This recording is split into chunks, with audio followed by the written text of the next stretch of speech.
بسم اللہ الرحمن الرحیم۔ رمضان المبارک میں رسول اللہ صلی اللہ علیہ وآلہ وسلم کے معمولات کیا تھے؟ حضرت صلی اللہ علیہ وسلم رمضان کی آمد سے قبل اس کے استقبال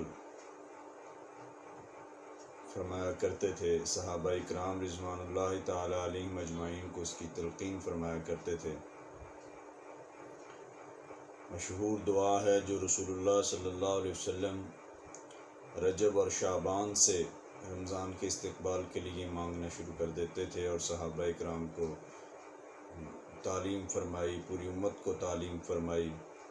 اللہم بارک لنا فی رجب و شعبان وبلغنا رمضان، کہ اے اللہ ہمیں رجب اور شعبان میں ہماری عمروں میں برکتیں نصیب فرما، تاکہ ہم رمضان مبارک تک پہنچ سکیں، اور ہمیں رمضان مبارک تک پہنچائیے، اور رمضان مبارک ہمیں زندگی میں ایک بار پھر نصیب فرمائیے۔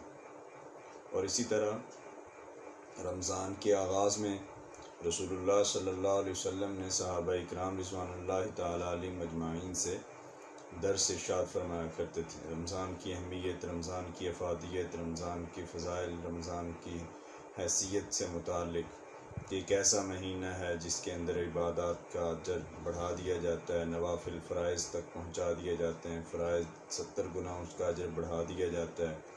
پھر اس میں شب قدر کی فضیلت آپ نے بیان فرمائی۔ تو یہ ایک معمول تھا آپ صلی اللہ علیہ وسلم کا، جو صحابہ اکرام رضوان اللہ تعالی علیہم اجمعین سے آپ تعلیم فرمایا کرتے تھے۔ اسی طرح رسول اللہ صلی اللہ علیہ وسلم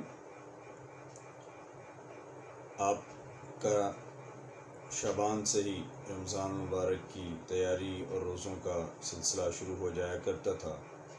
پھر رمضان میں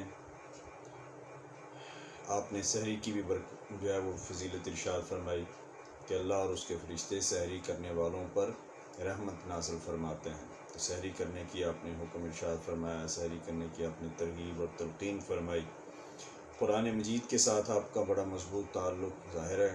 رسول اللہ صلی اللہ علیہ وسلم پر قرآن نازل ہوا، اور اس کے ساتھ ساتھ ہر رمضان مبارک میں جبرائیل امین آیا کرتے، رسول اللہ صلی اللہ علیہ وسلم ان کو قرآن پاک سناتے۔ تو یہ معمول آپ کا چلتا رہا، اور آخری رمضان مبارک میں آپ نے جبرائیل امین کے ساتھ 2 مرتبہ جو ہے وہ قرآن مجید کا یہ دور فرمایا۔ اور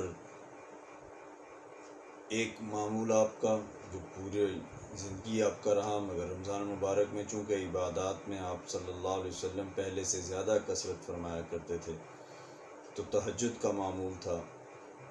اور حضرت عائشہ رضی اللہ تعالیٰ عنہ آپ کے اس معمول سے متعلق ارشاد فرماتی ہیں، ایک عمومی بھی، کہ رسول اللہ صلی اللہ علیہ وسلم رات دیر تک اتنا طویل قیام فرمایا کرتے تھے کہ پاؤں مبارک پہ ورم آ جاتا۔ تو رسول اللہ صلی اللہ علیہ وسلم قیام اللیل، تہجد کی طرف رغبت، قرآن مجید میں کہا بھی گیا وَمِنَ اللَّيْلِ فَتَهَجَّدْ بِهِ نَافِلَةً لَكَ عَسَىٰ أَن يَبْعَثَكَ رَبُّكَ مَقَامًا مَحْمُودًا، کہ نبی آپ تہجد پڑھیے جو آپ کے لیے ایک زائد عبادت ہے، اور اللہ رب العالمین اس کے بدلے میں آپ کو مقام محمود نصیب فرمائیں گے، عطا فرمائیں گے۔ اور پھر رمضان المبارک میں رسول اللہ صلی اللہ علیہ وسلم کی ذات اقدس کے ساتھ صدقہ اور خیرات کا معمول بڑھ جایا کرتا تھا۔ اب صدقہ اور خیرات، ویسے تو آپ کی سخاوت، ویسے ہی آپ جو کسی کو اپنی طرف سے محروم اور مایوس نہ خالی ہاتھ نہیں لوٹایا کرتے تھے، لیکن رمضان المبارک میں آپ کا صدقہ اور خیرات کا معمول پہلے سے زیادہ بڑھ جاتا تھا۔ اور اسی طرح آخری چیز ایک کہ رسول اللہ صلی اللہ علیہ وسلم رمضان مبارک میں اعتکاف فرمایا کرتے تھے۔ آخری عشرے کا اعتکاف حضرت ابو ہریرہ رضی اللہ تعالیٰ عنہ سے روایت ہے کہ ساری زندگی آپ نے آخری عشرے کا اعتکاف فرمایا، اور پورے رمضان کے اعتکاف کے بارے میں بھی احادیث موجود ہیں، 2 عشروں کے بارے میں بھی ہے۔